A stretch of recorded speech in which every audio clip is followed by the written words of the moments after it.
তুমি বিয়ের আগে বলনি কি জন্য তুমি এত গরিব? হাজারবার বলছি তুমি ছাড়া আমার কিছু নাই। একটা জিনিস খেয়াল করছো, টুম্পা ভাবির আগের থেকে অনেক বেশি সুন্দর লাগে। তাই নাকি? আর কিরকম লাগে? টুম্পা ভাবির দেখলেই বুকের বাম পাশে দুকদুক দুকদুক করে। জানো, বেলুন এমন একটা অস্ত্র যা দিয়ে রুটিও গোল করা যায়, আবার জামাই পিটাইও সোজা করা যায়। আরে বউ, তুই বলে সবার সামনে বলে বেড়াচ্ছিস ভাত খাবো না ভাত খাবো না।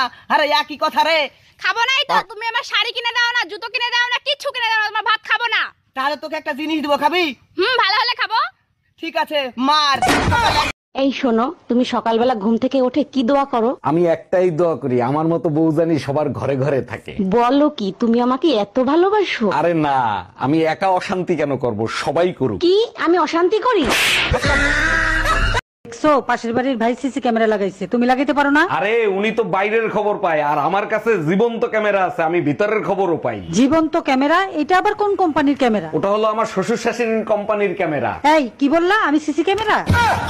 হ্যালো দুলা ভাই, কেমন আছেন? বিয়ের আগে যেরকম ভালো ছিলাম সেই রকম ভালো আছি। সেটা তো আপনার কথা শুনেই বোঝা যাচ্ছে। তোমার বোন রাগ করে 7-8 দিন কথা বলে না, বাপের বাড়ি গেছে, মনে করতেছে সে আমারে সাজা দিচ্ছে। দুলা ভাই ফোন লাউড স্পিকারে, আপা সব শুনতেছে।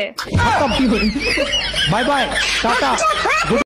আমার সাথে মার্কেটে চলো, বালতি নষ্ট হয়ে গেছে, বালতি কিনে দিবা। আমি পারবো না, এই নাও টাকা, নিজে গিয়ে কিনে নিয়ে এসো। কেন? আমার সাথে মার্কেটে গেলে কি তোমার মান ইজ্জত চলে যাবে নাকি? এর আগের বার ঝাঁটা কিনতে নিয়ে গেছিলি, 10,000 টাকা দামের শাড়ি কিনে নিয়ে এসিস, শালির বিটি।